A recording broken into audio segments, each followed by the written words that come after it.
স্বাগত ডিবিসি সংবাদে। আপনাদের সাথে আছি আমি জান্নাত সাথী। এবার জানাবো খবরের বিস্তারিত। কথা ছিল ৪৮ ঘন্টায় সমাধান হবে, অথচ গড়িয়েছে ১৪ বছর। কুল কিনারা হয়নি সাংবাদিক দম্পতি সাগর সরোয়ার ও মেহরুন রুনি হত্যা মামলার। জানা যায়নি কেন এবং কারা এই হত্যায় জড়িত। এই মামলার প্রতিবেদন দেওয়ার দিন পিছিয়েছে ১১৫ বার। এই সময়ের মধ্যে শুধু স্বরাষ্ট্রমন্ত্রী বা তদন্তকারী সংস্থায় বদলায়নি, এসেছে নতুন সরকারও। আশায় বুক বেঁধেছেন নিহত দম্পতির পরিবার। এবার অন্তত রহস্যটুকু উন্মোচন করুক এই সরকার। রাজীব ঘোষের প্রতিবেদন। রাজধানীর রাজাবাজারের এই বাড়ি থেকেই সাংবাদিক দম্পতি সাগর সরোয়ার এবং মেহরুন রুনির মৃতদেহ উদ্ধার করা হয়েছিল ২০১২ সালের ১১ ফেব্রুয়ারি সকালে। এরপর জল গড়িয়েছে অনেক দূর। ৪৮ ঘন্টার মধ্যে আসামিদের গ্রেপ্তারের প্রতিশ্রুতি দিয়েছিলেন সাবেক স্বরাষ্ট্রমন্ত্রী। ৪৮ ঘন্টার মধ্যেই যাতে করে এই হত্যাকারীদের যাতে ধরা যায়। পরে প্রণিধানযোগ্য অগ্রগতির কথা জানিয়েছিলেন তৎকালীন পুলিশ প্রধান। তদন্তে প্রণিধানযোগ্য অগ্রগতি সাধিত হয়েছে। ইনশাআল্লাহ সামনের দিকে আপনাদের আমরা একদম সম্পূর্ণভাবে ভালো খবর দিতে পারব। কিন্তু তার সবই ফিকে হয়। পুলিশের ব্যর্থতায় মামলার তদন্ত পায় মহানগর গোয়েন্দা পুলিশ। তারাও নিজেদের ব্যর্থতা স্বীকার করলে আদালতের নির্দেশে মামলা যায় র্যাবের হাতে। তদন্ত শুরুর পর র্যাবের প্রথম চমক ছিল ডিএনএ পরীক্ষার ঘোষণা। সে লক্ষ্যে খবর থেকেও উত্তোলন করা হয় এই দম্পতির মরদেহ। নমুনা পাঠানো হয় যুক্তরাষ্ট্রের একটি গবেষণাগারে। সবসময়ই আলোচনা সমালোচনার কেন্দ্রে থেকেছে এই মামলা। খুনিদের বিচারের দাবিতে রাস্তায় নেমেছেন রুনি সাগরের সহকর্মীরা।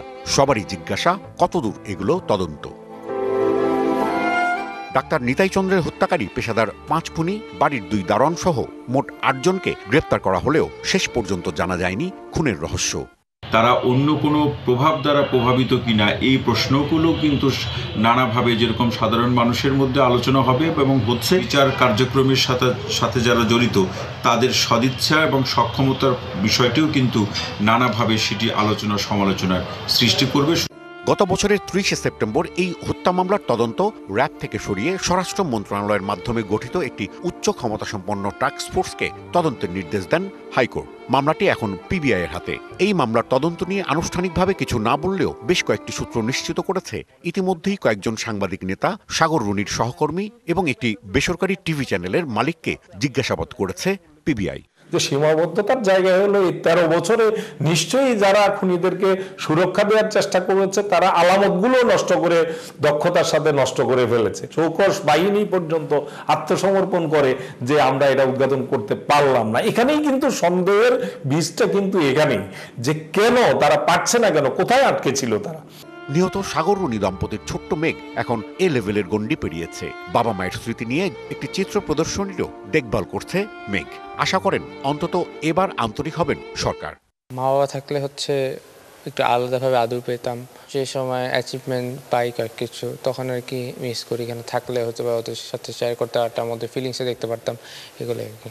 বাবা মা হারানোর পর থেকে মামা নওশের রোমানের সাথে থাকেন মেঘ। রোমান বলেন, কারা এই হত্যার সাথে জড়িত ছিল তা জানা দরকার। অনেকবার আমাদের আশা ভেঙেছে, আমরা খুব সহজে আসলে আশাবাদী হওয়ার মতো অবস্থা যেতে পারি না। আমরা অপেক্ষা করব তো এই যারা তদন্ত করছেন তারা কি রিপোর্ট দেন, ৬ মাসে তারা কতটুকু অগ্রগতি করতে পারেন। আমরা এই সরকারের কাছে এটা চাইবো, অন্তত বিচার বিশ্লেষণের পরের বিষয়ে যেন কারা জড়িত সেটা যেন অন্তত আমরা জানতে পারি।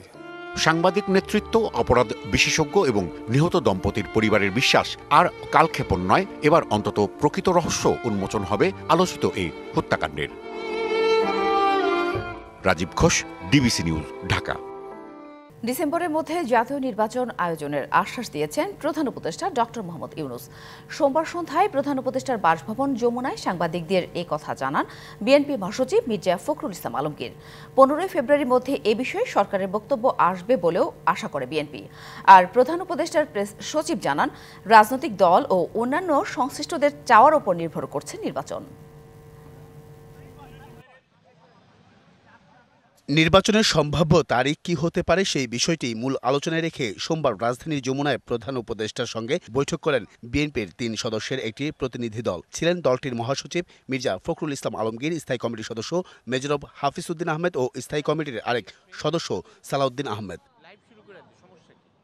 পরে মির্জা ফখরুল জানান, আগামী ডিসেম্বরের মধ্যে নির্বাচন চায় তার দল। দেশের সার্বিক পরিস্থিতি, উন্নয়ন, দ্রব্যমূল্য মানুষের নাগালে আনা এবং দ্রুততম সময় নির্বাচনী রোডম্যাপও কথাও জানিয়েছে বিএনপি। প্রধান উপদেষ্টা এবং তার সঙ্গে যারা ছিলেন তারা আমাদেরকে আশ্বস্ত করেছেন যে অতি দ্রুত তারা নির্বাচনের ব্যবস্থা করছেন এবং তিনি বলেওছেন যে ডিসেম্বরের মধ্যে তিনি নির্বাচনের ব্যবস্থা করে তারা কাজ করছেন। বলেন, জাতীয় নির্বাচনের আগে স্থানীয় নির্বাচন নয়। দলের এমন অবস্থানের কথাও প্রধান উপদেষ্টার কাছে তুলে ধরা হয়েছে। দেশে চলমান ঘটনায় দায় সরকার এড়াতে পারে না বলেও মন্তব্য করেন তিনি। এই যে ঘটনাগুলো ঘটেছে এর দায় সরকার এড়াতে পারে না। আমরা স্থানীয় সরকারের ব্যাপারে কোনো মতেই একমত হব না। আমরা খুব পরিষ্কার করে আগেও বলেছি, এখনো বলছি যে জাতীয় সরকারের আগে কোনো নির্বাচন হবে না। তবে বৈঠক পরবর্তী সংবাদ সম্মেলনে প্রেস সচিব বলেন, ডিসেম্বরে নির্বাচন বিষয়ে বিএনপির দাবি নিয়ে সরকার আলোচনা করে সিদ্ধান্ত জানাবেন। ইলেকশনের ডেটের আগেই তো প্রফেসর ইউনূস দুইটা ডেট দিয়েছিলেন, একটা হচ্ছে ডিসেম্বর আর একটা হচ্ছে জুন। এখন যদি সমস্ত পার্টি মিলে বলে যে না আমরা ডিসেম্বরেই চাই, তো সেক্ষেত্রে সেটা উনি তো বলেছেন, ওনার এমন না যে উনি একটা জায়গায় স্টিক করে আছেন যে না আমি জুনেই করব, এরকম তো আর উনি বলেন না। এটা হচ্ছে পলিটিক্যাল পার্টিগুলো কি এক্সপেকটেশন, তারা কি চায় সেটার উপরেই মূলত এটা ডিপেন্ড করবে। অপারেশন ডেভিল হান্টে কোনো মানবাধিকার লঙ্ঘন হবে না বলেও জানান প্রেস সচিব। আমি এই বিষয়টা আমরা জেনেছি। এবং আরিফুল ইসলাম, ডিবিসি নিউজ, ঢাকা।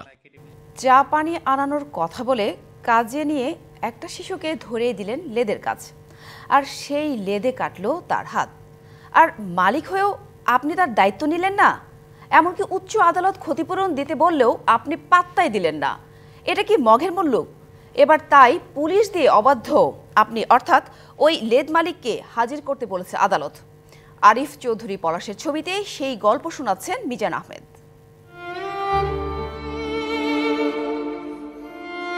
এ বুকচাপা কান্না যেন অক্ষমতার বহিঃপ্রকাশ। এ হাহাকার এক হাত হারানো শিশু নাহিদের। কান্নাজড়িত কণ্ঠে ব্রাহ্মণবাড়িয়ার আশুগঞ্জ উপজেলার আড়াইশিধা গ্রামের কিশোরটি জানায় তার দুর্ভাগ্যের কথা। 2020 সালের 28 সেপ্টেম্বর নিয়োগের মৌখিক চুক্তিভঙ্গ করে ভৈরবের নূর ইঞ্জিনিয়ারিং ওয়ার্কশপে লেদের কাজে যুক্ত হতে বাধ্য করা হয় 10 বছরের নাহিদকে। মালিক এসে বলতেছে যে ওয়ার্কশপের ভিতরে কাজ কর।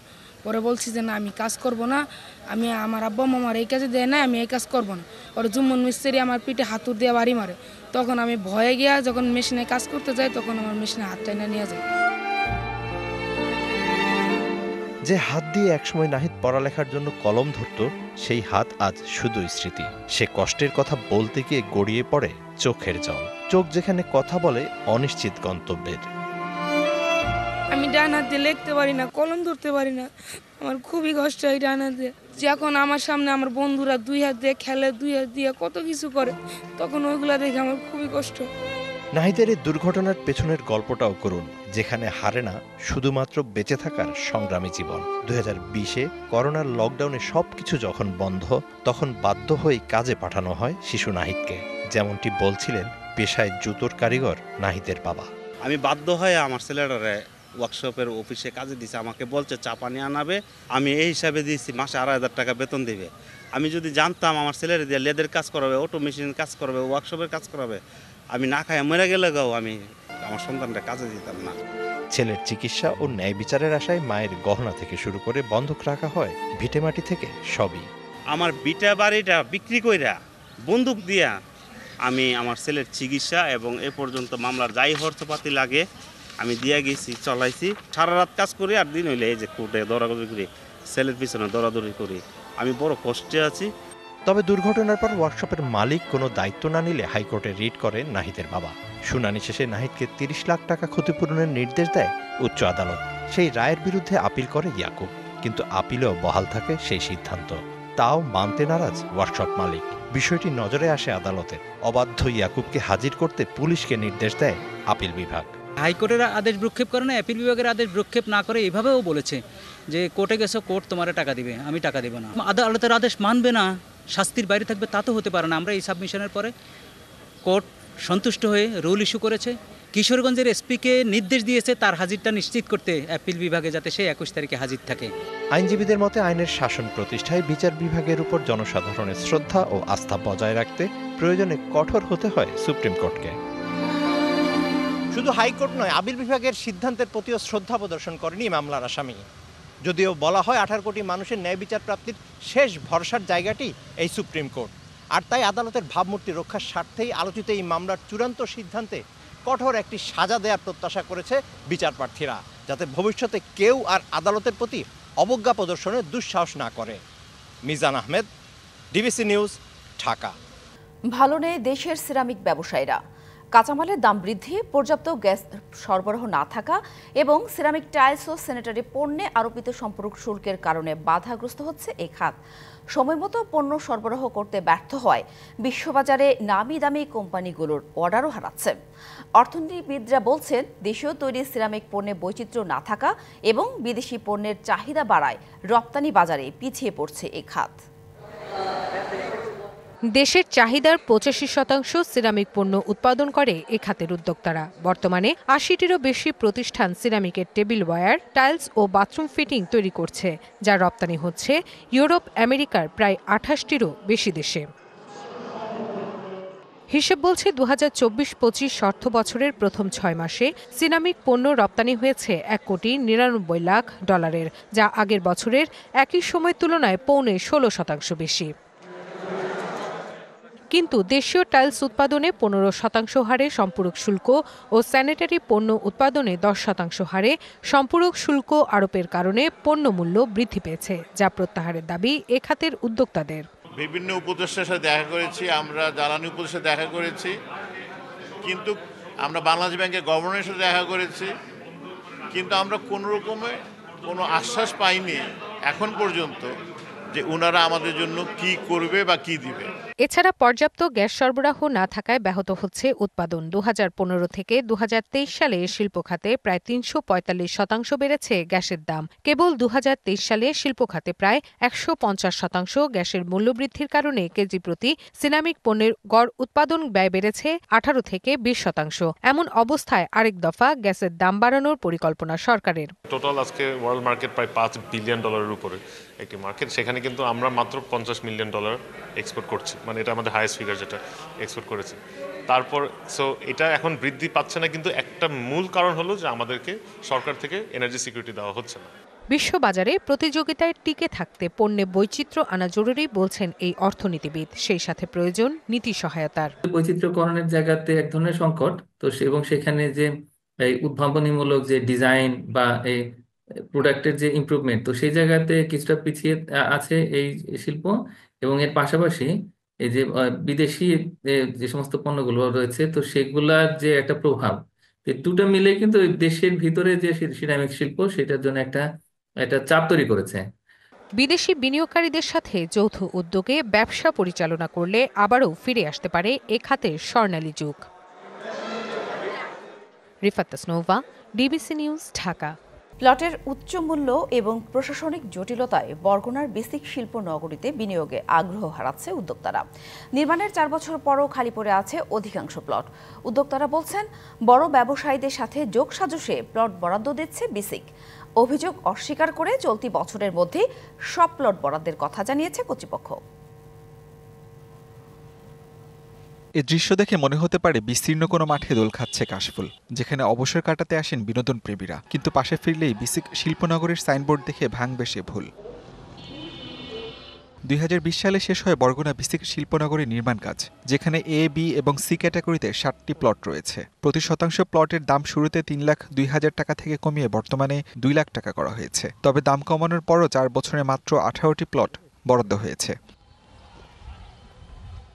উদ্যোক্তাদের অভিযোগ, প্লটের দাম তুলনামূলক বেশি এবং জমি বরাদ্দের প্রক্রিয়ায় জটিলতা থাকায় আগ্রহ হারাচ্ছেন তারা। তারা দিচ্ছে বড় বড় শিল্পপতিদের, বড় বড় ব্যবসায়ীদের, কিন্তু ক্ষুদ্র উদ্যোক্তারা নিতে গেলে তারা অনেক নিয়মকানুন দিচ্ছে। ওখানে যারা আসলে শিল্পপতি যারা আছে, তাদের টাকাওয়ালা মানুষ যারা আছে, তারাই পাচ্ছে। অনেক কিছু জমা দিতে হবে, এত কিছু থাকতে হবে, কিন্তু সেটা আমরা যে ক্ষুদ্র উদ্যোক্তা, আমাদের পক্ষে সেটা অতিক্রম করা সম্ভব না। প্লটের দাম ও জমি বরাদ্দের প্রক্রিয়া সহজ করার দাবি ব্যবসায়ীদের। কিন্তু বেসিক দেখা গেল বড় অঙ্কের টাকা দিয়ে এবং এখানে যে জটিলতা, কাগজের জটিলতা দেখে তারা কিন্তু আমাদের এই ক্ষুদ্র উদ্যোক্তা বলেন, মাঝারি উদ্যোক্তা বলেন, অন্য উদ্যোক্তারা কিন্তু কেউ জমি পাচ্ছে না। প্লটগুলো দ্রুত বরাদ্দ দিতে ব্যবস্থা নেওয়া হচ্ছে জানালেন বিসিক কর্মকর্তা। সারা বাংলাদেশে বিসিক শিল্পনগরীতে প্লট বরাদ্দ করতে বা প্লট বরাদ্দ নিতে যেসব কাগজপত্র দরকার বরগুনায় একই কাগজপত্র। আর যে মূল অভিযোগটা ছিল বরগুনা বেসিক শিল্পনগরীর ইয়েতে, সেটা হলো জমির দামটা বেশি ছিল।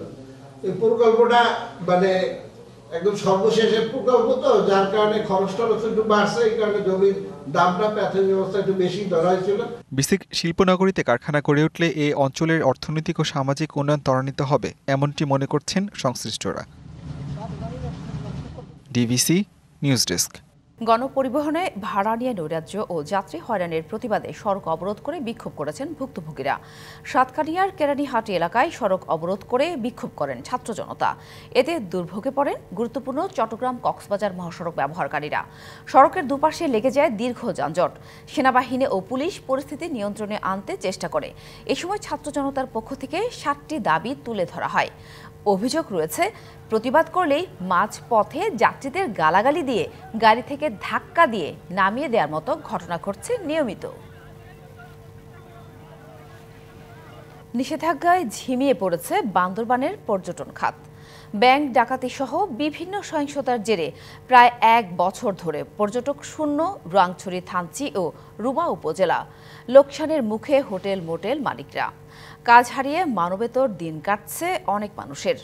তবে উল্টো চিত্র রাঙামাটিতে। পর্যটন মৌসুমে দর্শনীয় স্থানগুলোতে উপচে পড়া ভিড়। মেঘ, পাহাড়, ঝর্ণা, ঝিরি আর লেক সমৃদ্ধ বৈচিত্র্যময় পার্বত্য চট্টগ্রাম। কোলাহলমুক্ত প্রশান্তি খুঁজে পর্যটকরা ছুটে আসছেন এখানে। শীত মৌসুম জুড়েই চাঙ্গা রাঙামাটির পর্যটন খাত। ঝুলন্ত সেতু, পলোয়েল পার্ক, আরণ্যক, সাজেক সহ বিভিন্ন বিনোদন কেন্দ্রগুলো লোকে লোকারণ্য। প্রাকৃতিক সৌন্দর্য আসলে আমাদেরকে সবাইকে মুগ্ধ করছে। এখানে পরিবেশ সবকিছু মিলে আসলে লেক ও পাহাড় আমরা দেখে খুব অনেকটাই আবেগ অনুভূতি, কারণ আমরা প্রতিটি হোটেল মোটেল পর্যটকে পরিপূর্ণ। ফেব্রুয়ারি জুড়েই এই ধারা অব্যাহত থাকবে আশা সংশ্লিষ্টদের। পার্বত্য ঢুকার পর থেকে শুরু করে প্রশাসনের যে সেবাটা অত্যন্ত, এটা ভাষায় বোঝাতে পারবো না। তাছাড়া কি আরো আগামী এই ফেব্রুয়ারি পর্যন্ত, ফেব্রুয়ারির লাস্ট পর্যন্ত আমাদের এই এরকম টুরিস্ট আগমন করবে। বছরে প্রায় 5 লাখ পর্যটকের সমাগম হয় রাঙামাটিতে। তাদের নিরাপত্তায় কাজ করছে টুরিস্ট পুলিশ। প্রত্যেকটা স্পটে নিরাপত্তার জন্য আমরা এই 2-3টা টিম আছে, এক এক টিম এক এক জায়গায় যাচ্ছি এবং ঘুরি পর্যটকদের সাথেও সাক্ষাৎ হচ্ছে। কিন্তু ভিন্ন চিত্র বান্দরবানের রোয়াংছড়ি, থানচি ও রুমা উপজেলায়।